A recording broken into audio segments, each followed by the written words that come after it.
Assalamualaikum warahmatullahi wabarakatuh. Hai Sobat Piranbae, Alhamdulillah saya ucapkan terima kasih kepada para sahabat yang telah like, komentar dan juga subscribe ke channel kami. Kami doakan semoga diberikan umur panjang oleh Allah Subhanahu wa Ta'ala dan diberi kemudahan dalam mengarungi kehidupan di dunia ini dan selamat hingga akhirat. Islam telah memberikan pedoman hidup sehari-hari agar umat muslim menghindari perilaku yang tidak disukai Allah Subhanahu wa Ta'ala. Hal ini dijelaskan dalam sebuah hadis bahwa terdapat 3 golongan yang dibenci dan tidak akan disucikan Allah di hari akhir nanti.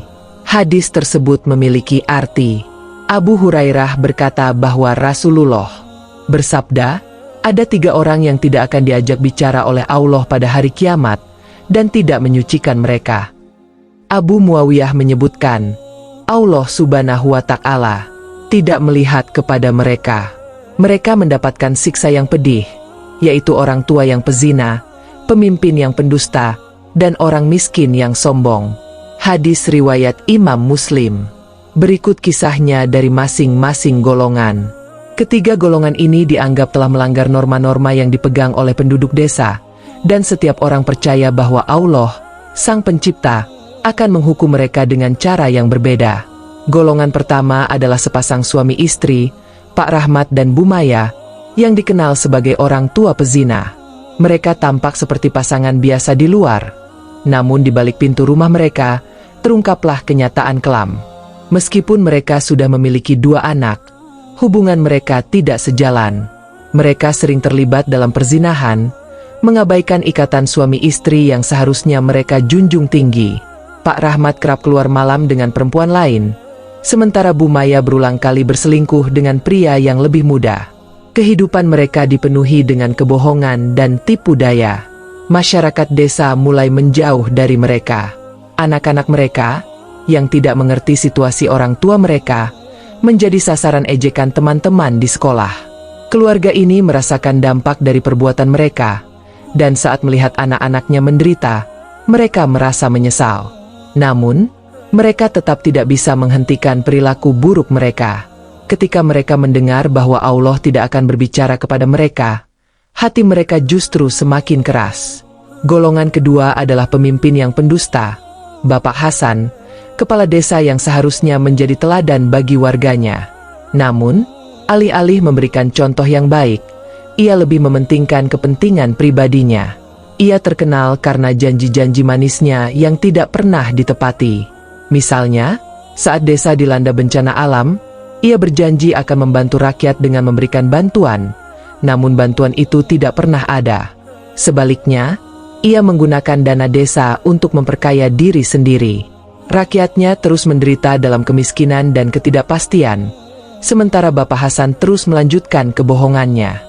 Warga desa mulai meragukan kepemimpinan Bapak Hasan, dan suara-suara ketidakpuasan mulai terdengar. Dalam hati mereka meyakini bahwa Allah tidak akan mendengarnya karena kebohongannya yang terus berulang. Rasa frustrasi dan putus asa menghantui mereka, dan mereka merasa terjebak dalam lingkaran kebohongan yang diciptakan oleh pemimpin mereka. Golongan ketiga adalah seorang pria bernama Pak Amir, orang miskin yang sombong. Meskipun hidup dalam keterbatasan, ia selalu menganggap dirinya lebih baik dari orang lain. Ia tidak segan-segan merendahkan orang yang lebih miskin darinya, serta selalu membanggakan apa yang sedikit dimilikinya. Ia sering terlihat berpakaian rapi, meski hanya dari bahan yang sederhana, dan ia bangga dengan keberadaannya. Pak Amir percaya bahwa derajat seseorang ditentukan oleh kekayaan dan status sosial. Ia dengan lantang berkata kepada siapapun yang mau mendengarnya, "Lihatlah saya, meskipun saya miskin, saya masih lebih baik dari mereka yang hanya mengandalkan orang lain." Masyarakat sekitar berusaha untuk mengabaikannya, menyadari bahwa kesombongannya hanya akan membawa kehampaan dalam hidupnya. Dalam hati, mereka percaya bahwa Allah tidak akan menjadikannya sebagai bagian dari hamba-hambanya. Suatu hari, Allah memutuskan untuk menunjukkan kasih sayangnya kepada seluruh umatnya. Dengan penuh kasih, Dia memanggil ketiga golongan tersebut untuk mendengarkan firman-Nya. Namun, ketika panggilan itu datang, mereka semua tidak merespons. Pak Rahmat dan Bu Maya terus tenggelam dalam kebohongan dan pengkhianatan, mengabaikan panggilan Allah. Mereka bahkan lebih sibuk dengan urusan pribadi dan nafsu mereka. Bapak Hasan, dengan kepentingan dirinya yang selalu diutamakan, lebih memilih untuk tidak mendengarkan suara yang mengingatkannya akan kesalahan. Dan Pak Amir, dengan kesombongannya, merasa bahwa ia tidak perlu mendengarkan suara Allah, karena menurutnya, dirinya sudah cukup baik. Masyarakat desa yang menyaksikan semua ini mulai menyadari konsekuensi dari perilaku ketiga golongan itu. Mereka merasa sedih, bukan hanya karena tindakan mereka, tetapi juga karena ketiga golongan ini telah menjauhkan diri dari kebaikan yang ditawarkan Allah. Tanpa sadar, mereka telah membangun tembok pemisah yang membuat mereka tidak dapat merasakan kasih sayang dan pengampunan. Dalam waktu yang singkat, akibat dari sikap dan perilaku mereka mulai terlihat. Pak Rahmat dan Bu Maya mengalami keretakan yang lebih dalam rumah tangga mereka.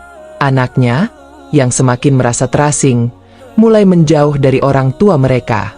Keduanya akhirnya terjebak dalam kesedihan yang diciptakan oleh pilihan mereka sendiri. Meskipun mereka mulai merasa penyesalan, itu tidak mengubah kenyataan pahit yang harus mereka hadapi. Sementara itu, Bapak Hasan mendapati bahwa semakin banyak orang yang menentangnya. Masyarakat mulai bersatu untuk menuntut pertanggungjawaban dari pemimpin mereka. Tanpa dukungan rakyat, ia merasakan tekanan yang semakin besar. Dalam sekejap, janji-janji manisnya hancur, dan ia terpaksa menghadapi kenyataan pahit dari kebohongannya. Pak Amir, yang dulunya angkuh, kini merasakan kesepian yang mendalam. Tanpa teman dan dukungan, ia mulai meragukan pandangannya tentang kehidupan. Suatu malam, saat ia merenungkan hidupnya, ia menyadari bahwa kesombongan tidak membawanya kemana-mana, dan Allah tidak akan mendengarnya selama ia terus bersikap demikian.